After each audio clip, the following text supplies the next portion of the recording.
from the Florissant and Ferguson area. Good morning, Keith English. Good morning, sir. How are you doing today? Good. How are you? You recently Good. switched parties, did you not? You're now an official independent. Is that right? Well, it's not recognized by the voting people, if you will. I'm not a Republican or Democrat. I left the Democratic Party 1 year ago yesterday. Oh, okay. Well, happy anniversary, I guess. Yeah. But you didn't become a Republican. You became an official independent. That's correct. Okay. And when I was on the Florissant City Council, we were elected to represent the people, no matter what party they are. And I feel this is a better fit for me than being either party. Gotcha. You want to raise sales tax to build an MLS stadium. Why? Well, first of all, it's a going to the vote of the people, and that was my main focus. With the last stadium debacle that we had with the Rams Stadium on the riverfront, that was not, first of all, wasn't being allowed to be brought up to a vote of the people on the expansion. And I wanted to make sure that, first of all, when I proposed legislation, that everyone would get to vote, the city and the county. And why? MLS has been wanting to expand for over 2 years now, and it's, as you can see, it's a hot potato. It's a hot subject that's coming up. And this legislation was introduced on Tuesday, and it has been covering the whole state. And I've got some great responses, especially from our youth, and they are our future. And I want to make sure that we can fill that gap where when the Rams left. I want to be able to make sure that we can keep the hotels going and this economic engine that needs to happen to fill that void. Okay, so just so I understand, you want to put this on the ballot, but you would also support its passage. Oh, absolutely. Okay, and all not necessarily in the city either. We have a lot of open spaces that we need to do with economic development, like Jamestown Mall area, North St. Louis County.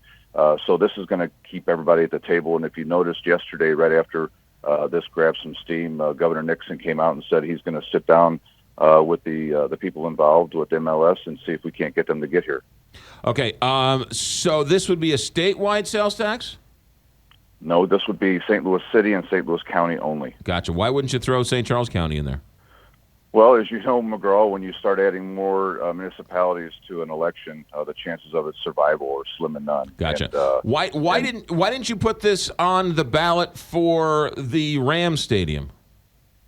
Well, Or try MLS and football are two different worlds. And first of all, I wanted to get away from downtown area and get into an area where we have a economic engine. What's better for soccer moms than to be able to shop and have some place to go while their kids are enjoying a soccer game or afterwards. And the tourist area of that area is really big. And I just saw this as a great opportunity to get not only the financial part of who's going to pay for it and where the money is going to come from up in the forefront before while this whole subject is coming up. So this bill would put the MLS stadium at the Jamestown Mall? Well, it could. It's not. There's no specific location. As you've seen the artist rendering, they got it at Union Station and Right. another location without taxpayer money. The funding for this so far, we didn't spend $10 or $15 million like we did on the proposed football stadium. So without taxpayer money, we can sit down at the table now, and I'm sure the governor is going to be involved in that conversation. And I would love to see it in the county, whether it's North County or South County. Yeah.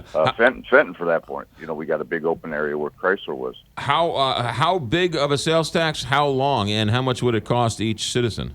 It's 1/10 of 1%, which comes out to be about 10 cents per $100 that you spend, and it does have a cap on it, which I always like to see a sunset on all taxes of $100 million. Right now, the latest stadiums are being built are between 85 and 150 million. So there will be private money needed to make this happen as well. Gotcha. So you just want to get it on the ballot first. What response, because your colleagues down in Jefferson City, they don't really like St. Louis all that much, and they don't like to see us succeed. So what's been the response since you put this out there?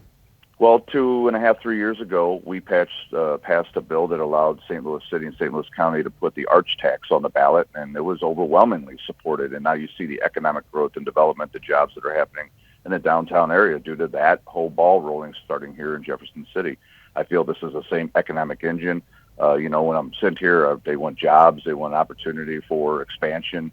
Whether it's a sporting team, a venue. Now, I will tell you that we're getting a huge response on people saying no more taxes for stadiums, so private money only. But that's not a reality of today. even if the people turn it down in the vote when it comes up in November, if this was to pass and fall all the way to the November election, doesn't mean that they still won't come. Yeah. One more time, Keith English, state rep. Why didn't anybody or you put something on the ballot to raise money for a football stadium to try and keep the Rams? I did. As a matter of fact, I had a bill, and I still have a bill filed here. We've only been in here for 3 weeks now, and but we're running really hard, working 7 to 3:30. Some committees after that, running all the way to the evening on these new ideas that are coming up. So I did have the same exact bill for the stadium to go to the vote of the people. You had this last session? This session right now, yeah. Well, this session is too late. Well, why didn't you put it in last session? Well, we didn't know the Rams were going to pull out when I filed this bill back in December. But you knew there was a stadium issue, and you knew St. Louis was trying to build them a new stadium. Sure, but we didn't know here that the people weren't going to be able to vote on it either. And Gotcha. That's my biggest concern, is being able for the St. Louis City and St. Louis County to vote on this. And I feel very favorable. When you get soccer moms involved and you get a bunch of kids involved and something that's very important to them, I feel that we have a very good possibility of the passage of this bill. Keith English, state rep, wants to put an MLS stadium tax on the ballot for people to vote on. Keith English, thanks for checking in. See you down the road. Thank you so much. We'll see you, McGraw. You got it. 726, Big 550, KTRS. John Beal Roofing. That's